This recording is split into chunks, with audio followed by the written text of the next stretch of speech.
Hello everyone. Very good morning to all of you. This is Abhishek Tiwari and I'm welcome you on my YouTube channel named Abhishek Tiwari Total and Shardy Solutions. Students, in last few lectures, I'm just started here. मैंने अभी development जो class 10th economics का chapter है first उसको start किया था। पिछले 2-3 lectures में हम लोगों ने इसको क्लियरली कुछ इम्पोर्टेंट टॉपिक्स को हम लोगों ने कवर किया। तो वो इम्पोर्टेंट टॉपिक्स में डेवलपमेंट क्या है, उसके फीचर्स क्या हैं, हम लोगों ने ये स्टडी किया। ठीक है। और कैसे एक इनकम अकेला ही एक इम्पोर्टेंट गोल नहीं होता है, इनकम एक अकेला ही इम्पोर्टेंट फैक्टर नहीं होता डेवलपमेंट का, उसके लिए कुछ मिक्स ऑफ गोल्स की तलाश होती है। हम लोगों ने ये भी पढ़ा। ठीक है स्टूडेंट्स, नेशनल डेवलपमेंट को हमने स्टडी किया और अब हम लोग पढ़ने चल रहे हैं how to compare different countries और स्टेट्स। अलग अलग डिफरेंट कंट्रीज़ और स्टेट्स को कैसे कंपेयर कर सकते हैं। You might ask if development can mean different things. आप पूछ सकते हैं कि development can mean different things, कि डेवलपमेंट का मतलब अलग अलग हो सकता है। How come some countries are generally called developed and other underdeveloped।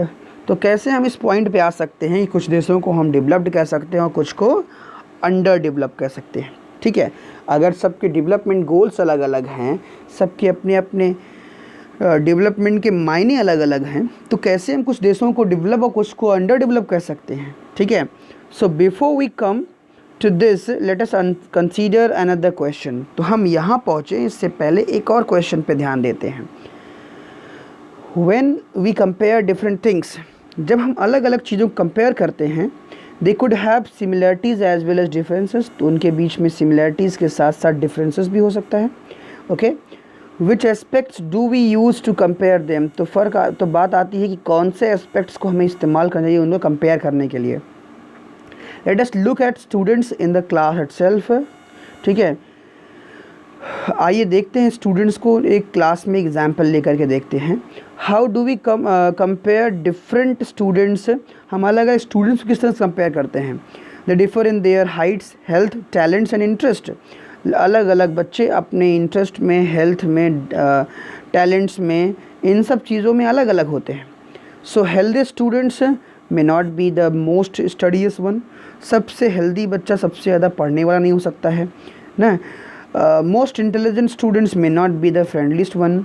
सबसे ज़्यादा इंटेलिजेंट बच्चा सबसे ज़्यादा फ्रेंडली नहीं हो सकता है। तो so how do we compare students. तो हम स्टूडेंट्स को कैसे कंपेयर कर सकते हैं। ठीक है, तो बात आती है कि हम किसको कैसे कंपेयर कर सकते हैं। The criterions we may use depend on the purpose of comparison. तो बात आती है कि हमें एक क्राइटेरियंस तय करने पड़ेंगे और क्राइटेरियंस किस पर डिपेंड होंगे, वो डिपेंड होंगे द पर्पज़ ऑफ कंपैरिजन, कि हम किस तरह की तुलना कर रहे हैं, उसका उद्देश्य क्या है, हमारी तुलना का उद्देश्य क्या है, हम किस तरह से चीज़ों को कंपेयर कर रहे हैं, उसका इंटेंशन क्या है, उसके बेसिस पे ये जो है डिपेंड करता है। ठीक है, सो we use different criterions to choose a sports team। we use different criterions, हम अलग अलग criterions का इस्तेमाल करते हैं to choose a sports team।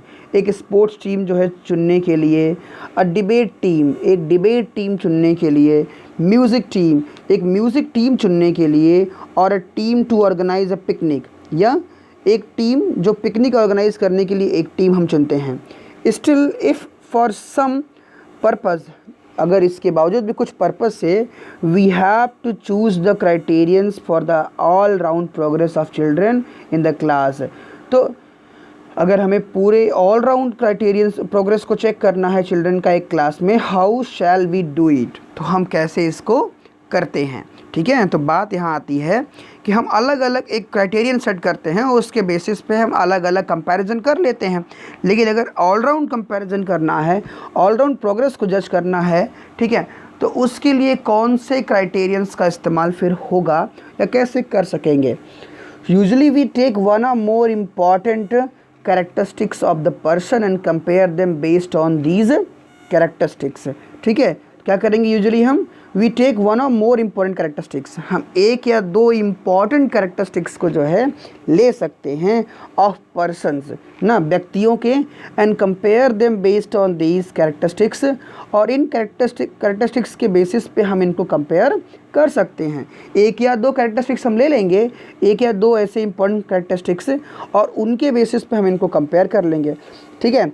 Of course there can be differences about what are important characteristics that should form the basis of comparison। निश्चित रूप से ये भी एक डिफरेंस है, ठीक है, कि what are the important characteristics, कि वो महत्वपूर्ण कैरेक्टरिस्टिक्स क्या होंगे जो हम ले सकते हैं कंपैरिजन के लिए ना, चुन सकते हैं कि कौन सा ज़्यादा महत्वपूर्ण है। इसको हम कैसे, ये भी तो डिफरेंस है कि कौन सा महत्वपूर्ण कैरेक्टर है जो हमें लेना चाहिए इनका कंपैरिजन करने के लिए। सो on that should form the basis of comparison। so friendliness and spirit of cooperation, creativity और marks secured, तो ऐसे तमाम ऐसे कैरेक्टर्स हैं जिसमें से हमें चुनना पड़ सकता है। so this is true of development too, तो ये डेवलपमेंट के बारे में भी सही है। for comparing countries their income is considered to be one of the most important attributes। अब डेवलपमेंट को अगर हम डेवलपमेंट को कंपेयर कर रहे हैं तो डेवलपमेंट को कंपेयर करने के क्रम में भी यही बात आती है, ठीक है। For comparing countries their income is considered to be the one of the most important attribute, उसमें उनका इनकम सबसे इम्पॉर्टेंट एट्रीब्यूट के रूप में सामने आता है, सबसे इम्पॉर्टेंट एक कैरेक्टर के रूप में उनका इनकम आता है, पहली चीज़ अगर कंपेयर करना है तो। सो अब इसके बेसिस पे कंट्रीज़ जिसकी हायर इनकम होगी, ठीक है, मोर डेवलप्ड, उन्हें हम ज़्यादा डेवलप्ड कह लेंगे, ठीक है, जो जिनकी ज़्यादा हाई अर्निंग होगी। Than others with less income, जिनकी कम इनकम होगी उनको हम उनकी कंपेयरिंग में जिनकी ज़्यादा होगी उनको हम मोर डेवलप्ड कह देंगे। So this is based on the understanding that more income means more of all things, ठीक है। तो ये आधारित है, ठीक है, ऑन द अंडरस्टैंडिंग दैट, इस अंडरस्टैंडिंग पे that more income means more of all, अधिक इनकम का मतलब ये सब चीज़ें अधिक मात्रा में दैट ह्यूमन बींग्स नीड, ठीक है। तो अब ज़्यादा इनकम का मतलब आपको और ज़्यादा तरीके से मिल सकता है वो चीज़ें जो एक आवश्यकता में हमारे शामिल होती है। So what ever people like, जो कुछ भी लोग पसंद करें, एंड शुड हैव, और जो चाहते हैं, they will be able to get, तो वो सक्षम होंगे ले पाने में, विथ ग्रेटर इनकम, अगर उनकी इनकम ज़्यादा होगी तो। So greater income itself is considered to be one important goal, तो इसलिए ज़्यादा इनकम भी एक इम्पॉर्टेंट गोल के रूप में कंसीडर की जाती है। Okay, now what is the income of a country. अब बात आती है कि एक देश का इनकम क्या होता है। Initially intuitively the income of the country is the income of all the residents of the country। तो जब हम इनकम की बात करते हैं, देश की इनकम की बात करते हैं, तो एक्चुअली हम रेजिडेंट्स, देश के सभी नागरिकों की इनकम की बात करते हैं, ठीक है। एक देश का इनकम वहाँ के रहने वाले लोगों के इनकम पर डिपेंड करता है ना। So this gives us the total income of the country, तो ये हमें देश का टोटल इनकम प्रोवाइड करता है, ठीक है। हाउएवर, हालांकि फॉर कंपैरिजन बिटवीन कंट्रीज़, लेकिन देशों के कंपेयरिंग करने के बाद total income is not such an useful measures, ठीक है। कंपैरिजन में टोटल इनकम जो है वो यूज़फुल मेजर नहीं होता है, since countries have different population, क्योंकि देशों के अपनी अलग अलग पॉपुलेशंस हैं, अलग अलग जनसंख्या का आंकड़ा है। Comparing total income will not tell us what an average person is likely to earn। तो comparing total income को comparing करेंगे, so will not tell us, वो हमें नहीं बताएगा what an average person is likely to earn, कि एक average person ना likely क्या अर्न कर सकता है, ये चीज़ें उससे नहीं मालूम पड़ेगा। अगर हम टोटल इनकम निकाल लें, ठीक है, कि टोटल इनकम एक फैमिली की, ठीक है, अगर एक फैमिली की टोटल इनकम निकाल लें, मान लो एक फैमिली है, उसमें 5 मेंबर रहते हैं, 5 मेल मेंबर्स हैं, सब कमाते हैं, टोटल इनकम उनकी जो है 2500 आती है, तो हम इसमें कंपेयर अगर करेंगे, एवरेज करेंगे तो एक की 500 आती है, लेकिन हम एग्जैक्ट ये नहीं बता सकते ना कि एक 500 कमाता है, कहीं कोई 1000 कमा रहा है, कोई 200, कोई 800 कमा रहा है, तो उसकी अपनी अलग रेंज, लेकिन एवरेजली ये आएगा, तो लेकिन इससे क्या होगा कि एक एवरेजली क्या कमाएगा एक व्यक्ति, उसको हम एग्जैक्टली नहीं निकाल सकते इससे। Are people in one country better off than other in a different country, क्या एक देश के लोग इस मामले में दूसरे से अलग हैं, अच्छे हैं, बेहतर हैं, बुरे हैं। Hence we compare an average income, इसलिए हम क्या करते हैं, हम एवरेज इनकम का कॉन्सेप्ट निकालते हैं। ठीक है, एवरेज इनकम हम इसलिए देखते हैं which is the total income of the country.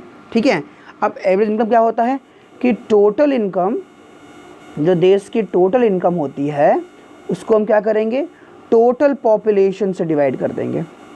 ठीक है, टोटल पॉपुलेशन से डिवाइड कर देने पे एवरेज इनकम निकल आता है।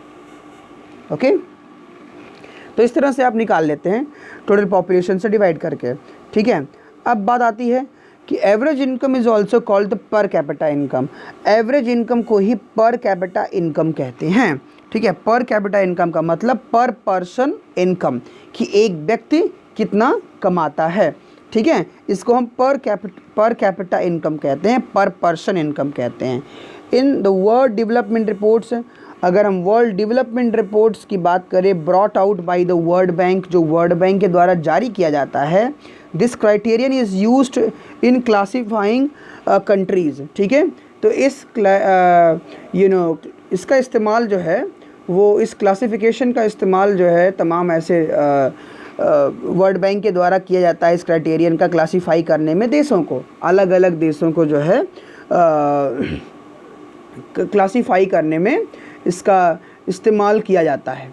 ठीक है, अब देखिए वर्ल्ड बैंक इस चीज़ को ना, वर्ल्ड बैंक इस चीज़ को जो है जारी करता है, वर्ल्ड डेवलपमेंट रिपोर्ट कहा जाता है इसको। ठीक है, और 1978 से स्टूडेंट्स ये पब्लिश होती है report, international bank for reconstruction and development, या इसी को शॉर्ट में हम वर्ल्ड बैंक कहते हैं। ठीक है, तो इसको शॉर्ट में हम EWDR कहते हैं, वर्ल्ड डेवलपमेंट रिपोर्ट। अब वर्ल्ड डेवलपमेंट रिपोर्ट जो है, जो वर्ल्ड बैंक का है, अगर इसके हम इसकी ट्रेडिंग देखें रिसेंटली, तो अब इसके उसके अकॉर्डिंग इसमें जो दिया है, कंट्रीज़ विथ पर capita income okay of $12,056 per annum, तो जिनकी जो है 12,056 पर एनम, जिसकी वर्ल्ड बैंक के अकॉर्डिंग अगर जिसकी इतनी डॉलर से ऊपर की कमाई है per annum, and above in 2017 और 2017 के आसपास की आंकड़े हैं कि उसके आर कॉल्ड रिच कंट्रीज़, उन्हें अमीर देश कहा जाएगा। ठीक है, उनकी पर कैपिटा इनकम मतलब जिसकी 12,000 के अप्रॉक्स है तो उन्हें अमीर देश कहा जाएगा। एंड दोज विथ पर capita income of $955 okay US dollar, अगर जिसकी इनकम 955 पर पर्सन अगर एवरेज सैलरी आ रही है, इतना इनकम कमा रहा है एक साल में या इससे कम, तो उस देश को हम लो इनकम कंट्री कहेंगे। ठीक है, India comes in the category of the low middle income, Bharat low और मिडिल इनकम के बीच में आता है। So countries because its per capita income in 2017 was 1820 per annum.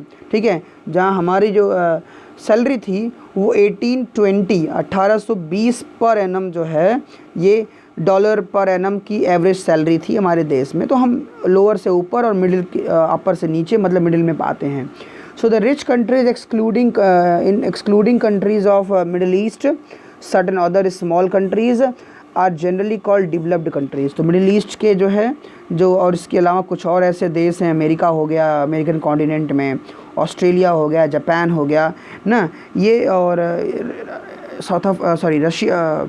Russia और पूरा एशिया हो, यूरोप हो गया, तो इन सब के देशों में, इन देशों को हम डेवलप्ड कंट्रीज़ की कैटेगरी में डालते हैं as per there average income.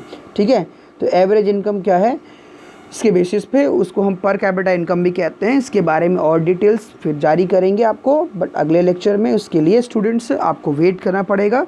फिर और डीपली एवरेज इनकम के साथ जीडीपी और तमाम चीज़ों को हम लोग पढ़ेंगे, पर आपको शायद एवरेज इनकम समझ में आ गया होगा। वर्ल्ड डेवलपमेंट रिपोर्ट जारी होती है 1978 से ही, और वर्ल्ड बैंक इस चीज़ को जारी करके ना पर कैपिटा इनकम के बेसिस पे वो एक रिकॉर्ड निकालता है और उसी के बेसिस पे वो उन चीज़ों को जारी करता है आंकड़े, और उसी के बेसिस पे वो वर्ल्ड के कंट्रीज़ की जो परफॉर्मेंस होती है एनुअली, उसके बेसिस पे उसकी रैंक डिसाइड करके उसे डेवलप्ड, डेवलपिंग, अंडर डेवलपिंग ऐसे कैटेगरीज़ में डाल देता है। This is what the total explanation for this topic today. Students, hope you like this video. आपको शायद ही पसंद आया होगा. अगर पसंद आया है तो आप प्लीज़ सब्सक्राइब कीजिए, लाइक कीजिए, शेयर कीजिए. सब्सक्राइब करने के बाद बेल आइकन भी दबा दीजिए जिससे कि आपको आने वाले वीडियोस की नोटिफिकेशन मिलती रहे. बहुत डीपली आप इन चीज़ों को समझेंगे और डीपली हम अगले लेक्चर में आएंगे सामने लेकर के और इसमें थोड़ी सी और डिस्कशन करेंगे. सो तब तक के लिए you enjoy yourself. We will meet soon in the next lecture. Thank you and have a good day.